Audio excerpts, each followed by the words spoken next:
if everybody is quietened, then I want to introduce my fantastic panel. The moment I came to know that these four luminaries are part of my panel, I was extremely happy and thrilled that we will have a meaningful discussion. On my left is Abha Narayan Lamba.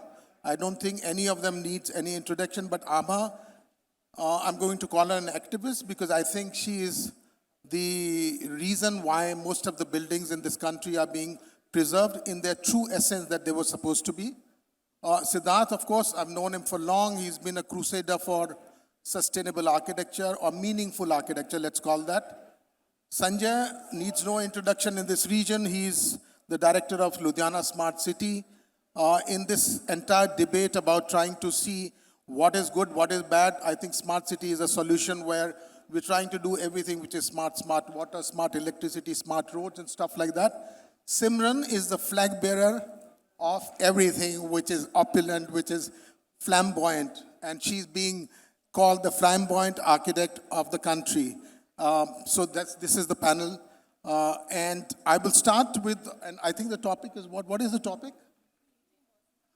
Creating versus preserving.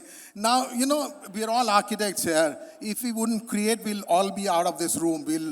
If we stop creating, then we will be out of job, out of work, out of money. So let's not even have that debate. We need to continuously create, of course. The question is, how do you create? Do you create meaningfully? Do you create in a manner which is sustainable? Are you being reasonable? Are you being considerate about the climate that you're creating in? Are you considerate about the context that you're creating for? Are you also considerate about the client that you're creating for? Because eventually he's the one who's paying you the money to create. So Abha, starting with you, which is a topic that I always tend to kind of sometimes debate with other people. How much to conserve? What is to be conserved? What is to be preserved? And what is to be... We'll come to the third thing that I will ask you, but what is to be conserved? How do you decide what is to be conserved? Is there a cultural nuance to it? Is there a historical nuance to it? Or you start conserving every other building that you find? Okay, let me put things in perspective. India has 7,000 years of built heritage, and we have less than 4,000 monuments which are protected, which means that we don't even have one monument for every 1,000 years of our built heritage, which is protected, which is like abysmal. So our country, it's just the opposite. It's not protect everything. There's barely anything that the government protects. So the challenge is really, and I think that's something that my entire career has been focused on, is barring these 4,000 monuments, that means har 1,000 saal ke liye aadha monument, literally, there is so much else which is disappearing at the speed of lightning. And what can we do to save whatever little we can at a non-governmental level? So, you know, who decides what's to be preserved? You know, my grandfather built a home for me. I'm emotional about it. Should I be preserving that? You know, it's the commercial pressure. So the question is, there has to be a cultural significance to anything or a historical significance. Every building that is built cannot be preserved, you know, because buildings need to die also. There's been a big debate about the Central Vista where people are talking about why are we building. You know, I don't want to throw that open to the panel here. But at the same time, you know, I have done, I've been involved with the Prime Minister's house. I've done the entire interiors for 753 Racecourse Road. Ask me, is it worthy of the Prime Minister's house? I mean, it's a shame for us to call that India's one of the largest democracies. The Prime Minister lives in a house which doesn't even have a DPC, you know. It doesn't have, the walls are completely damp and all of that. So, and then also there was a big racket about, you know, why are we demolishing these buildings? Why are we creating these buildings? So what is the midway to achieve all of that? So Siddharth, to you, I would say that in case we are to build, how sustainably can we build all these? Can we do some kind of a restoration with those? Can we salvage some material and rebuild on that? Vivek, I think it was possible to put DPC into an existing building also. There were larger considerations on why everything had to be broken and redone. I think we have a much larger responsibility here. The amount, Oh, this is fine, you speak louder. okay, I'm very soft spoken, you see, sir. I know. I'm saying we have a greater responsibility. The amount of building stock that is there in the country, if we were to ignore that, and most of us architects tend to do that, it's much easier to have a clean slate and to do it. It's a bigger challenge to look at that. But look at the amount of, call it conservation, call it preservation, but the amount of material, the amount of energy that we would be saving in doing that. It's not only preserving in the traditional sense of the word. I think even when we are looking at creating, we need to look at it a little more carefully. How much do we really want to build? I've had experiences where I've had clients who've come up and who say, okay, I want a farmhouse 20,000 square feet. And we are like, that's a good idea, but would you like to reconsider? They said, no. So I tried to argue, and then I would say, okay, we'll do whatever you say as far as the design goes. But after that, I'll take my pound of flesh. And they agreed. Everything design done, everything. And I said, I want to cut 10% of the area. And they were like, problem kya hai? Mera paisa lag raha hai na? But the fact is that if we are able to cut down on the amount of building, and then I showed statistics, that if we build less, there is more for everybody to share. But sadly, most clients or most people are not able to take that. So I feel that, I mean, my views may be a little more radical, and we'll all architects be out of fees in practice, but I think it's something that we need to look at deeper. Simran, you want to wring his neck? He's talking about cutting 2,000 square feet area. I'm sure you would want to add volume of some 50,000 square feet or something. So Simran, the kind of project that she's doing are really, really very marquee projects in the sense that she's creating a signature for herself, and also, like I said, flamboyant architecture. That's your signature, absolutely. What do you have to say to Siddharth on that? So I totally agree. So I totally agree with what Sir has said, and I feel that we should also aim at adaptive reuse. If we are able to preserve the structure and we are able to design it, keeping the local material, the local technology, we are also doing something good for a future generation, you know, other than coming up with huge structures. You are correct. I do a lot of big houses. But then again, whenever a client approaches us, we always try to explain them about sustainability, how the structure should perform according to the environment, according to the place where it is built. Like if we are building a mansion in South, right, we consider the environment, the local material, and try to incorporate that in our design. So it's a fusion of new technology and old materials together. When they come, we come up with the design. So that is the approach of an architect. You have to give the vision to your client. So I totally agree with what Sir has said. You're deviating from your bread and butter, so be very, very watchful.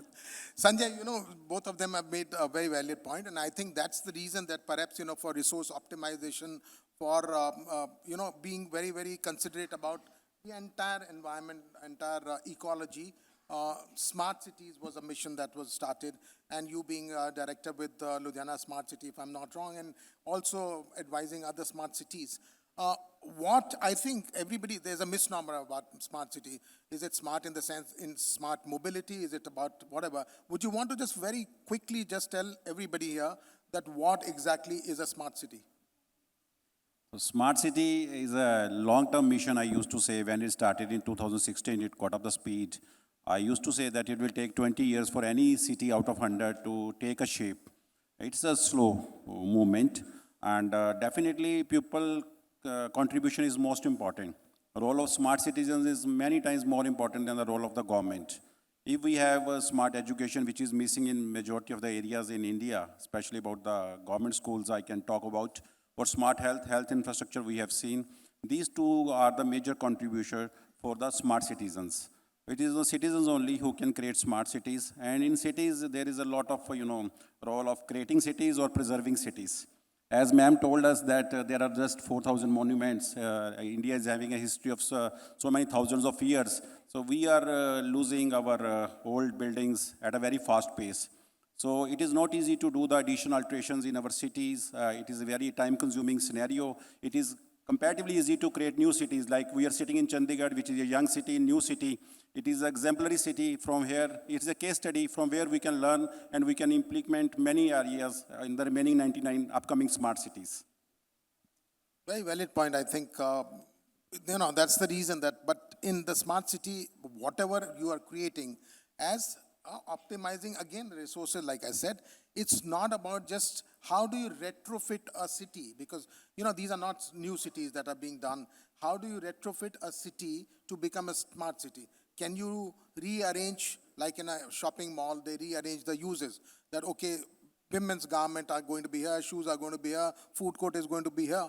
How do you do that in an existing city? So I think we need to be, to my mind, we need to be bona fide residents of a city. We need to be registered with the municipality so that I get a metered water, I get metered electricity, I'm not hooking onto electricity line, and so that everybody's needs are fulfilled. And to me, that is a smart city. If I have a correct demography, I'm going to be providing water for 100,000 people, electricity for 100,000 people, mobility for 100,000 people. My question to Abba would be, how do you manage to have, in India, unfortunately, the problem is that if ASI has declared a monument, I can't build up to 500 meter or 1 kilometer. I can't build. No, that's the worst possible thing. Look at London. Next to the St. Paul's Cathedral, you can build a modern mall. Why can't we have, next to Louvre, you can create the pyramid that IMP has done. Why can't we have a system which makes our cities thrive in a very coexisting manner? I think that is, we only have to blame ourselves for it. And the biggest failure of, I think, independent India is that we took a vacation from urban planning for 75 years. Planners have only looked at cities in 2D on a map. They have not looked at heights. Building bylaws are one size fits all. We still have bylaws which are FAR and FSI and one setback. Nobody's looked at areas of, particular character, and there are no precinct-specific guidelines, which needs to happen. So I'm talking about a city like Bombay. Whatever bylaws apply to Nariman Point also apply to Banganga. And therefore, a historic building, even if you want to save it, will get, if there's a redevelopment in that historic precinct, once you redevelop, you have to leave that setback and you've lost the mass, the scale, the texture, and the problem begins with the fact that we have given up on planning for 75 years. An urban designer does not talk to a conservation architect, does not talk to a traffic planner. If you look at a city like Agra, you have the Taj Mahal, and around that, what is the mess that we have as an urban quarter of Tajganj is completely distanced and detached from the reality of the city. And that is our problem, that we have looked at planning in silos. So archaeologists are over-obsessed about the yellowing of Taj. Arre, aapka pura context badal gaya hai. What are you talking about? So building in context, to me, has been the biggest, something that's been missing in our urban centers. We do not build in context. I agree. This kind of a prescriptive nature of any bylaws, they are the detrimental to any proper growth. You can't, like you said, the precinct cannot grow if you start laying a common criteria for all the, we could have done the Taj very well. But my question is that why the monuments that you preserve are preserved to be, you're preserving them from decaying, you're preserving them from, why can't you preserve and put them to adaptive reuse? I'm from Delhi. All those monuments scattered around Green Park and Safdarjung and everything. There is an archaeological survey. They will put a barricade all around. They'll put that blue board. And nobody can interact with those. Kids can't go and play there. You can't do anything there. And on top of that, you can't construct next to it. So I think that becomes a problem. Why can't we open a cafe coffee day in that monument? Vivek, I'm on your team. I've been saying this for the last 30 years as an architect, that the difference between maybe the way we think of of monuments or heritage in Bombay and Delhi is that Delhi has a lot of monuments. They're treated like dead objects in a museum setting. You cannot touch it. It is like Leela Chitnis in the movies of the 1970s. angle. कि वो एक गरीब बेवा माँ है, उसको एक सफ़ेद कपड़े उसके पास खाने को नहीं है, मरने दो, पर वो बहुत महान है. You can't give her a makeover, you can't make her wear something nice, you can't give her a haircut. So that's how we've treated heritage in a city like Delhi versus in a city like Mumbai. There is not a single national protected monument on the island city, and thank God for that, because our relationship with our heritage as Bombay is very different. Because if you're born in in JJ Hospital, it's a heritage building. You go to school, it's a heritage building. The High Court, the railway station, from Bandra station, you take a train to CST. You are using heritage buildings every day, and therefore there's a connect with heritage. That's why in Mumbai, whether it's the Kala Ghoda or the David Sassoon libraries, the synagogue, the projects that I've worked on are mostly funded by the people because it's their heritage. They feel that they belong. While the minute you do this and you put a fence around and say ASI subah 7 baje se sham ko 6 baje, you don't feel, you lose that connect with people. And I think for secular buildings, there should be a fine dining in Arab Ki Sarai, and you should be able to go to Agrasen Ki Bauli and have Sufi, cultural festivals. Why not? Yeah, that's how a city thrives, actually, and that's how architects should feel responsible about this. And we, as architects sitting in this hall, should actually promote that kind of a thing. We should go to different forums and speak about the adaptive reuse, because, that's the balance between creating and preserving. If For you're that- preserving, then you're preserving for a reason. Chandigarh, the finest cafe was designed by Corbusier with the terrace garden and the restaurant on top of the secretariat. We have the chief architect of Punjab and Chandigarh. Why can't that be like a fine dining restaurant? You take a lift, you go to the top, you get the best aerial view of the Capitol complex, and you restore the terrace garden and put out bids. Get the highest bidder of the best fine dining restaurants to bid for that. Absolutely. So we have the two chief architects being cornered today, right here, and they are going to be. So this is a fervent plea to both of you in the sense that in your capacities as people who are heading and you belong to the city, I think wherever you can make a difference, we all need to contribute to that. And also allow new kind of construction to come up. Simran, I'm going to be asking you, what is more satisfying for you to convert your client's desire of giving them that opulence, giving them that signature, or, like you're trying to mediate with the Siddharth and saying, no, he's right. Sir nahi, abhi baith ke bilkul jor se bol. The truth would be that most satisfying for me would be to create my design, to let that structure come, but yet, being an architect, I need to be socially responsible. So, creating that, but keeping the fact that this has to be aligning with the sustainability aspect is also very important. That's why I agree Which with is the sir. sustainable material said that you what is use in your most buildings? satisfying. Let's hear that sustainable material. It depends upon where the project is. We try to incorporate local material from where the site is. She lost 2 projects last week because, she was trying to use fly ash bricks when people wanted to use marble. But no, jokes apart, the thing is that we actually need to create. We need to, we can't be prisoners to heritage. We can't be prisoners to whatever has been done. Where are we leaving? Every generation, every set of architects who are going to be coming have to create for the society. The societal needs are changing all the time. The context is changing. You were talking about also the smart way of building. You were talking about how those neo-classical buildings have to also have automation. You don't have any doorman opening the big 20-feet door for you. Of and all course, we that. need to keep in mind the technology aspect also. Even if we are doing neoclassical mansions, means we are putting timeless architecture, but then again, the technology plays a very important role. Like post-COVID, also new technologies have come up. We talk about in-air to maintain the quality of fresh air. Just an example, so in a similar way, we need to be well versed with how to make your buildings adapt to the new technology because they help us, aid us. They are for our benefit. So yes, timeless structures, but with new technology, that is the right way of taking up a design, I think. So I think in that sense, Siddharth has been phenomenal in doing. He has been creating what he walks the talk because all his buildings are actually a prime example. And I remember that about a couple of months back, we were trying to create we've done the Punjab Energy Development Agency building here. And then there was another competition that was there for creating a super ECBC building. And in that building, we were trying to create a completely zero, exactly zero net energy building that we were trying to create.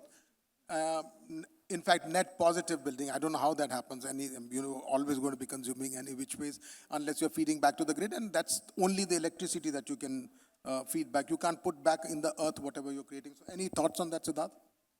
I'm just going to go back a bit in the discussion, what Abha was saying, and especially looking at Chandigarh, the context of Chandigarh. The fact that you've got a UNESCO World Heritage Site means that you can't really change many Sorry, things. I will just want to say one thing. Is it an emotional response or is it actually a deserved response? I'm saying think it's it just an is a emotional- fact that we have the UNESCO World Heritage status, okay, which means that we can't do anything about it now, which means that it is a museum and we are forced to accept it as a museum. My contention always has been that it should be a living city. It should be allowed to evolve. And all of us, people who are here, residents, should have a right to say. But for that, yes, it's the chief architects who have to take decisions and to allow people first to start by going into the Capitol complex. It was designed for people. But the common man or woman has no status. They can't just walk in. It's impossible now.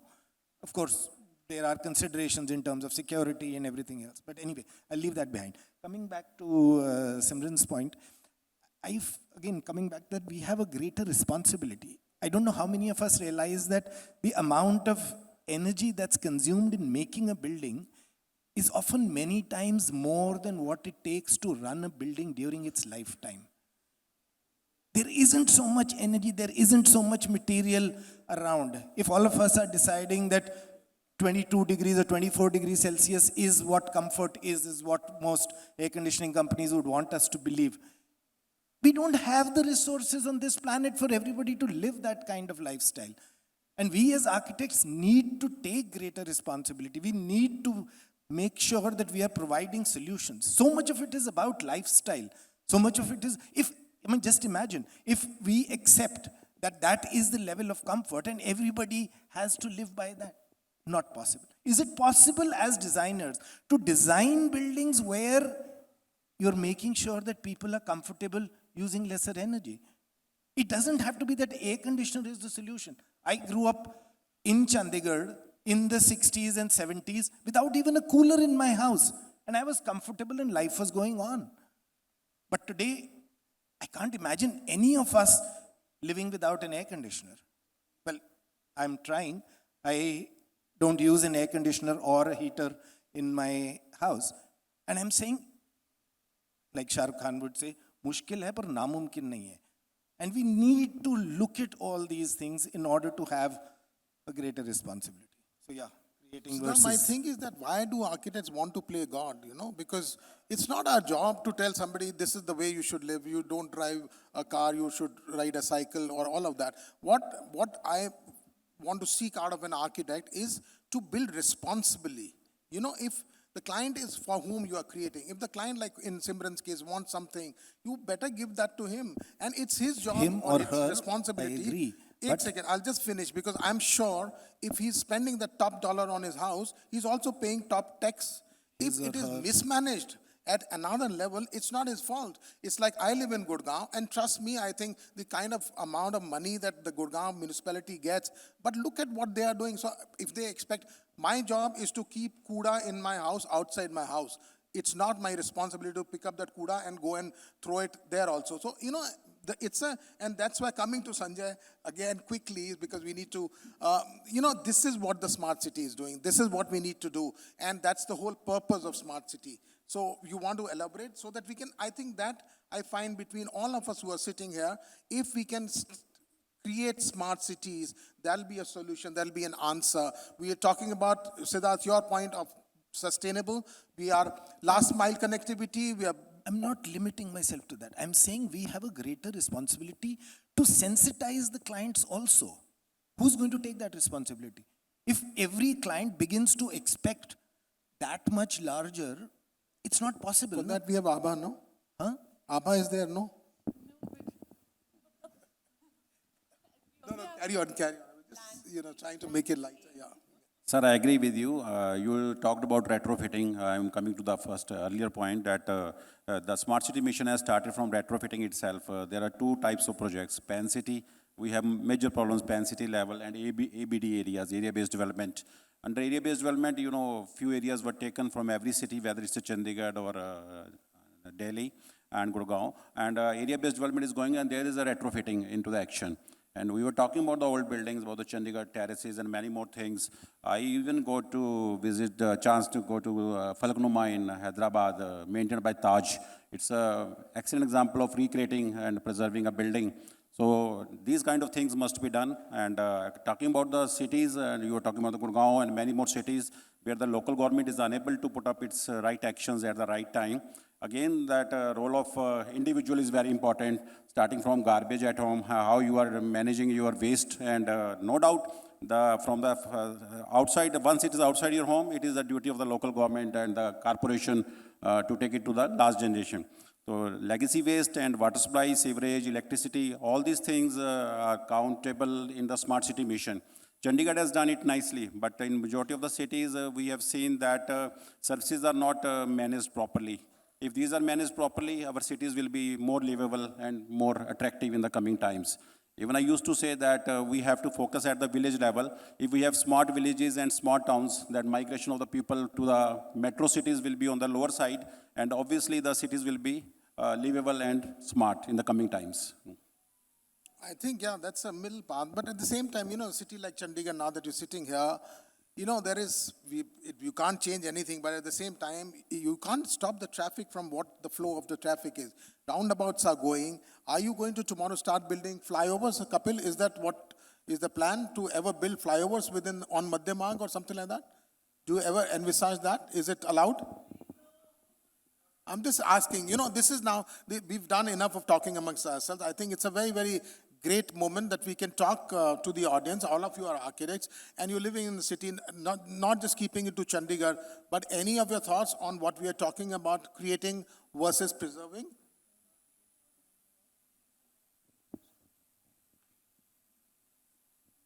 Can you give the mic, please? Yeah.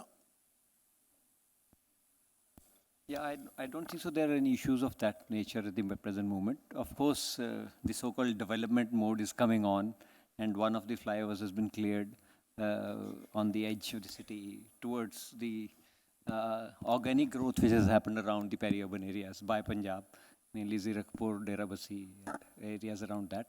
So I hope and wish that there was a stay through the court, but it has been vacated.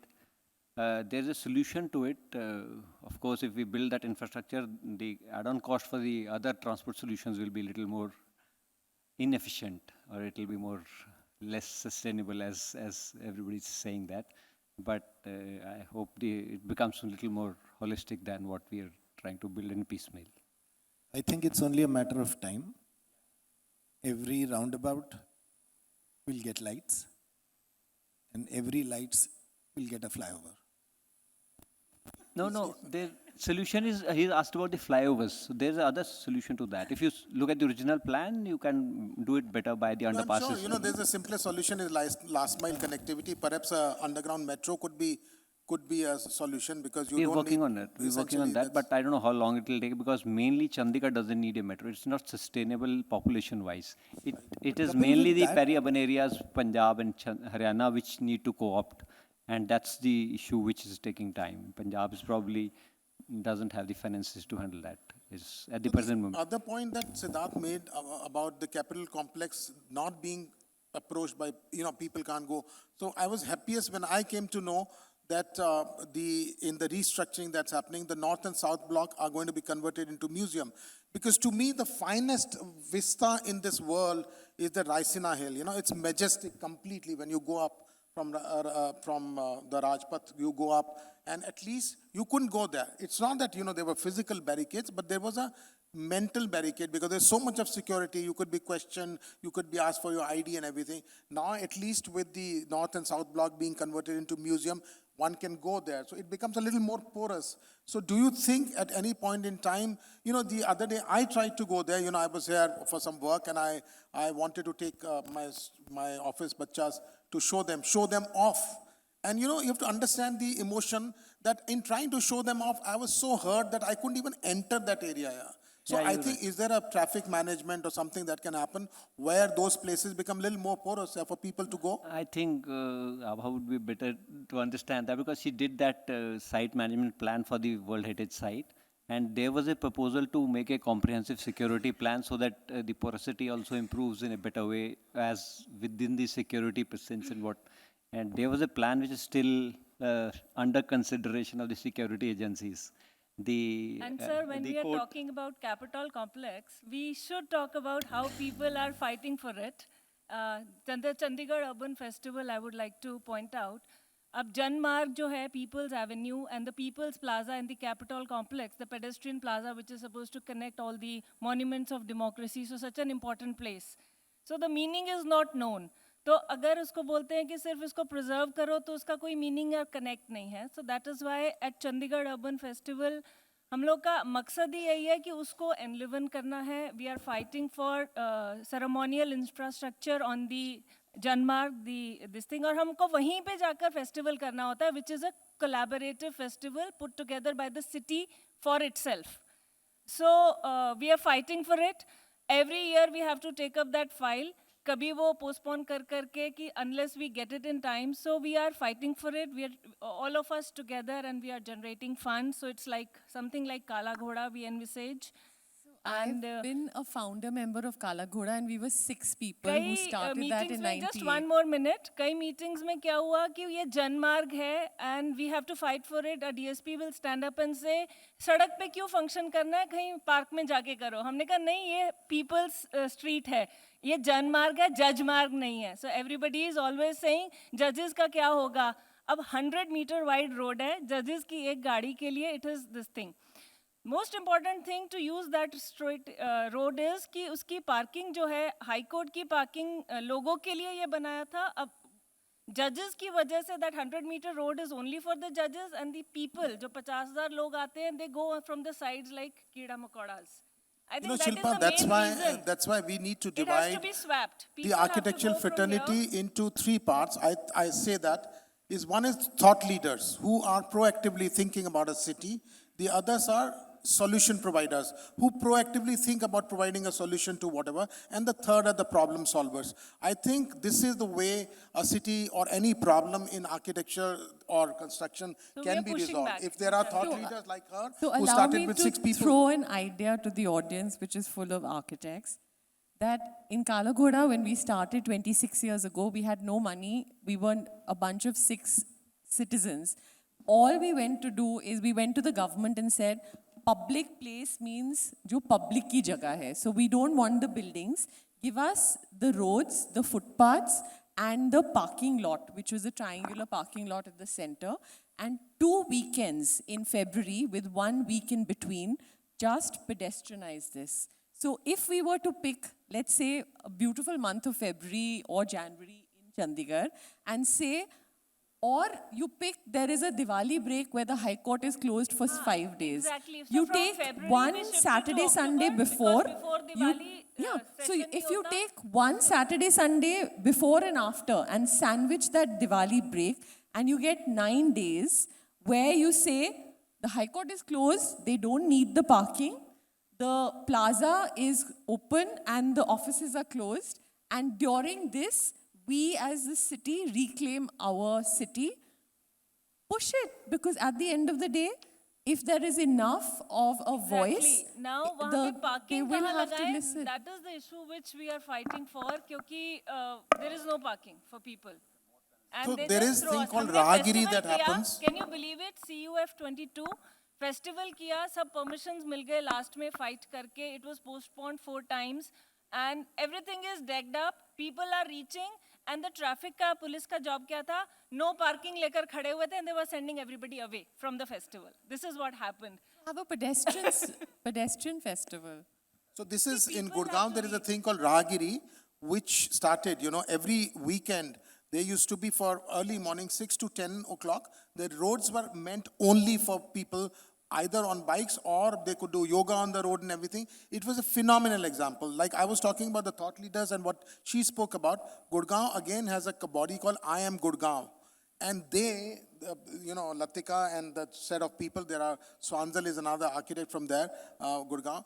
Phenomenal work is not the work. So I think we should not, what happens is always we tend to crib as architects. We need to be resolving issues in a city, and that's why these 4 different minds are here. And I think I would still want to pick up their minds further and see what everybody has to say. How can we improve in our own way with our own agenda the way we build? Starting with you, Simran. So I would say that ideally 3 hours, I would say reduce the overall construction by like maybe educating your clients, and then reuse, if you can reuse some of the old structures and whatever the brief client has and try to retrofit in that. So these would be 3 pointers from my side: reduce, reuse and retrofit.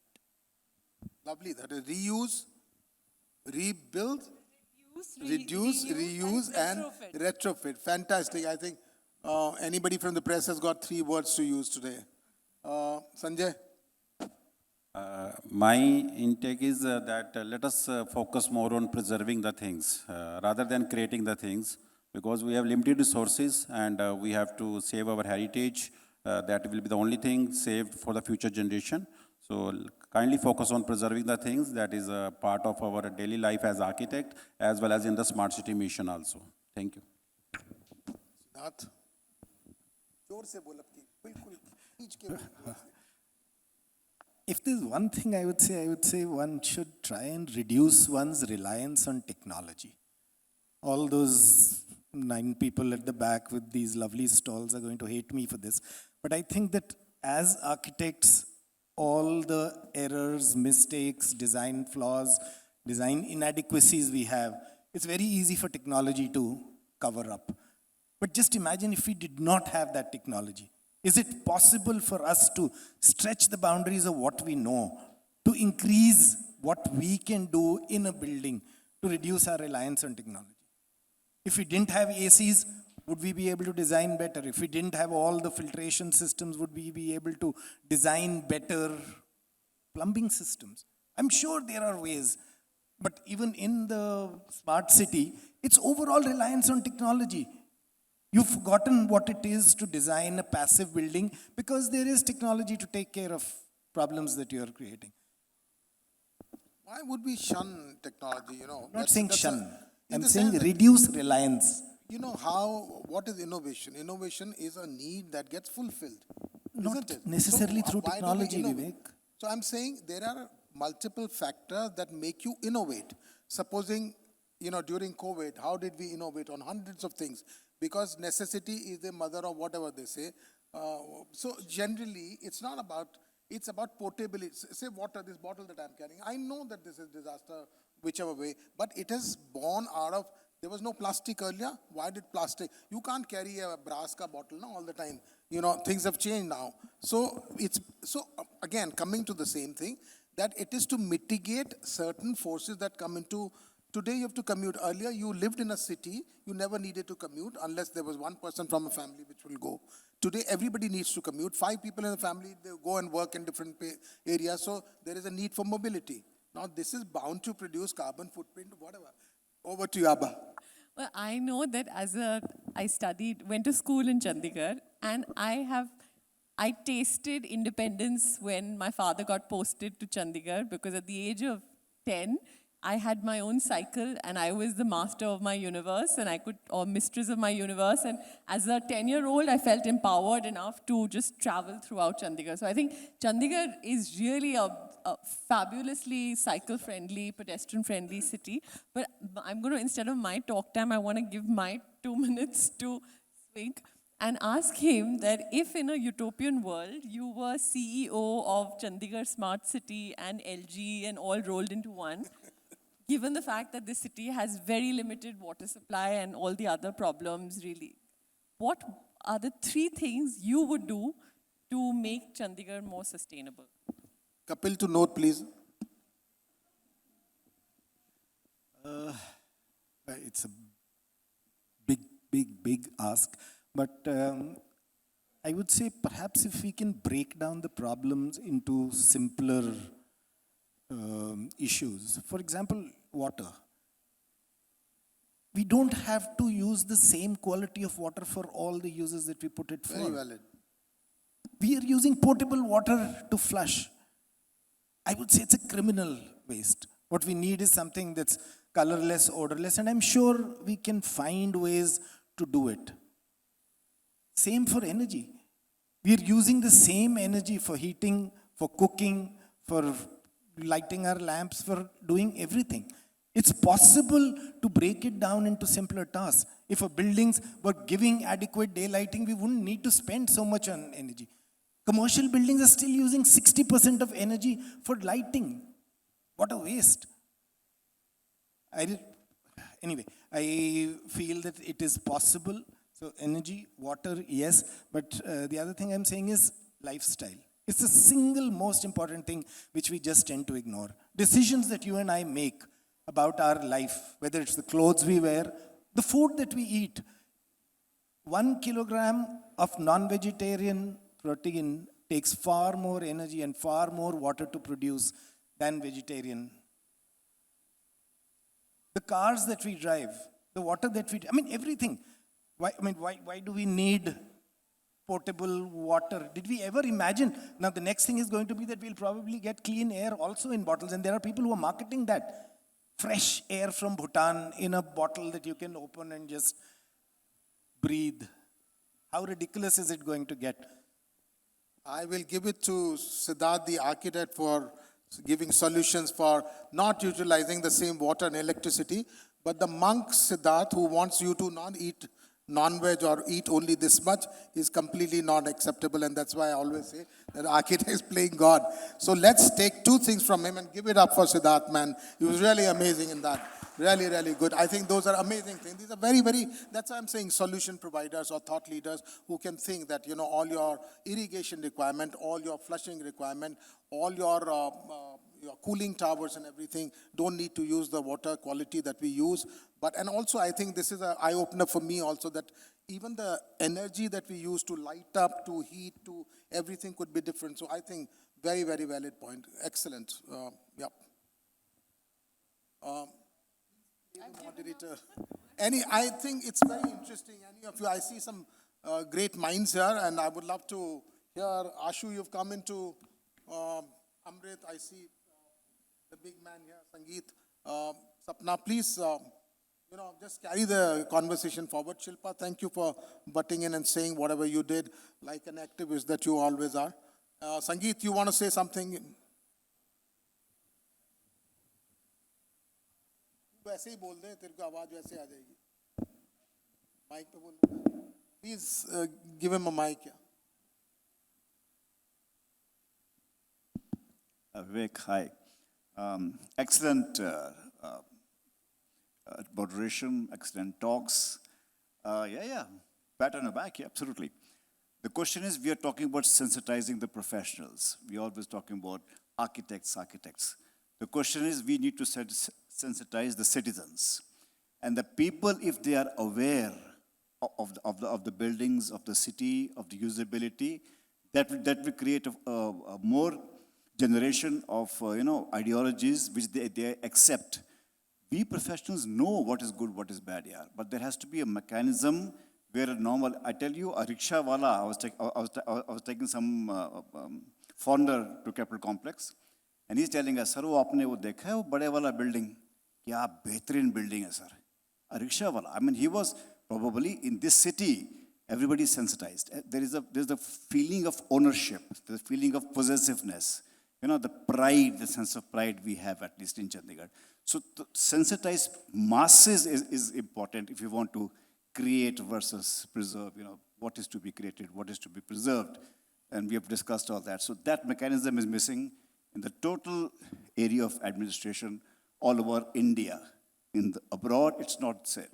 Europe, we go to Europe to see those beautiful 100 years old building with the modern technology. So because we go to see that old world charm, which is happening, they preserve it, and with all the lure with iron pies glass there. So I think the blending of the both is absolutely important. So these 2 points I just wanted to say. Otherwise, fantastic panel. I think that's why architecture is called a social art, because you're creating for people. It's not It's a very happening. valid point that if you will sensitize people, their needs will alter perhaps, you know, their entire focus will change. And that's why as architects, when we are creating for people as a social art, we will be able to achieve what I think the whole panel is wanting to do. That'll be a sensible way of creating, very valid point. But you know, again, do we need to play God? I mean, it's human nature to destroy, it's human nature to build, it's human nature to preserve, it's human nature to different people, different boats, different ride. No, we will not do it. I mean, the administration can have some other body. They can create a system by which they can have the mechanism of sensitizing people. We don't need to do it here. Sapna, the administration. Hello. Yeah. In fact, I would like to pose a problem which I am facing in Sangrur. It's about 12 to 14 acres of plot, and it's a civil hospital we are running. Sanjay must be aware of this. Yeah. So we have at the center of that site, we have a not declared heritage building, but a heritage building which is a single storied. But the point is, looking at the government's ambitious policies, they want to have a 400-bedded hospital over block over there. So if I don't demolish that single-story building, because somewhere, thankfully, I'm feeling it's not declared, and because if I don't demolish that, then there is no parking in the whole of that site, because we have already covered 40% of that area. So I would like, this is a question. So in this situation, what would Abha do, or what would Siddharth or anybody sitting in that panel do? Because I am making a choice of getting that building demolished, because somewhere I'm finding it too criminal, because I have to cover so many 1,000 square foot of area more. Look at how they went for the mic, because they're seeing a prospective project, both of them. No, I'm just giving we had the same issue with Crawford Market, which is India's oldest Victorian market. And it's also the most dense. And when it was built in 1869, since then, there were 8,000 more vendors. So this is currently looks like a slum. What we did was we've created, and the project is going to be completed by next year, we have added 2 lakh square foot. We have created a 2-level basement parking for unloading, loading of the trucks, and created like refrigerated storages. And we have culled out of a place where there is no open space to even put your foot if you've been to Crawford Market. We are culling out a 1-acre pedestrian plaza inside the heart of the market. So there can be architectural solutions. We were faced with creating a 60,000 square foot museum for the Balasaheb Thackeray Smarak in the old mayor's bungalow. And the architectural design solution is a state-of-the-art modern museum which is underground. So it only goes up 4 feet at ground level, so it doesn't interfere with the heritage building. And this entire sunken court creates a solar passive, because it's cooler, and we've managed to create a state-of-the-art museum without disturbing the historic thing. I hope you can come up with some crazy what I'm good saying solutions. is, अगर वो मैं demolish नहीं करती हूँ, so कोई site नहीं है और. क्यों आप उसके इर्द गिर्द बना सकते हैं, आप again, खोद के Sapna, बना see, सकते हैं, उसके ऊपर look, बना सकते I'll हैं. give you You two- can build a full structure. See, budget is also very आप big प्रोजेक्ट constraint. दे तो हम सॉल्यूशन देते, चलो आज यहाँ पे साइन करो. I agree. Siddharth has Two something to say. examples. One that she just spoke about, the Louvre. when IMPA was given that building, there was such a strong context within which to build. He couldn't change any of that. He had to add many 100,000 square feet. How do you do it? He went underground. So that was one solution. Look at Sevilla, the Parasol, there. They started digging and they found ancient Roman ruins. Those had to be honored. You couldn't just remove them from sight. So you make a little museum, do a glass-covered walkway, ways in which it can be incorporated. Basically retrofitting, I think, is the answer. Even on the top of that, if you were to build, like Siddharth is saying, that you can do a glass floor and then preserve the building as it is and build around it. Also, you can always have columns on the boundaries and do a structure which can span that kind of 40,000 square feet is not a great area. So you have spans which are about 20 meters or something, and you can actually enclose Throw that up without a having design any competition. It'll cost you 2 lakh rupees or whatever. Do a design competition and find the most innovative solution among whatever 2,000 architects that you have in. Or Abhay and I will be happy to contribute. Or I will get you a panel, this panel will all contribute in our own wisdoms and get you a best solution, you can find. Sir, I want to add. My answer to Sangeet sir and Sapna ma'am is, let us keep on working hard for hundreds of years for the masses. Sangeet sir were talking how, otherwise the talks are, traveling between architects to architects only. So I started my conversation with smart citizens. Until unless the government or we people are able to convert our ideas into reality through citizens, through masses, we cannot achieve the targets. Governments will come and go. Election season is going on. Governments are there for 5 years or 10 years or 15 years. I think we have to plan, design stable structures, sustainable buildings for hundreds of years. Let us forget which government is in power. Like city Chandigarh was created, let us keep on creating wonderful buildings and wonderful cities in the coming times, irrespective of the government pressure and client pressure. Thank you. अच्छा ये सारे ਵੱਡਿਆਂ ਨੇ बहुत ਗੱਲਾਂ कर ली हैं सिमरन वास्ते भी ਛੱਡ ਦਿਓ ਇਹ ਵੱਡੇ ਬਹਿ ਕੇ ਇੱਥੇ ਗੱਲਾਂ ਕਰ ਰਹੇ ਸਿਮਰਨ this is your chance to make a pitch there I see a lot of moneyed people here who got minimum 10 acres of land come on out with your pitch now quickly before we wind up I've already been warned on the time quick ਹੁਣ ਦੱਸ ਦੇ ਕਿੱਦਾਂ ਦੀ building ਬਣਾਣੀ ਆਪਾਂ Flamboyant and sustainable. Wonderful. Thank you, guys. I think this is brilliant. I'm so happy to have moderated this panel. Thank you for wonderful contributions, all of you. And pardon my ever-enthusiastic self. I'm always like that. But then, thank you, guys. And thank you, Sangeet, Sapna, Kapil, and Shilpa. Anybody else? This is last bell for asking for some more food for thought. Manmohan जी, तुसी बैठ के हंसी जा रहे हो, तुसी गल पूछ लो कुछ. Okay, all right. Thank you, guys. Thank you so much.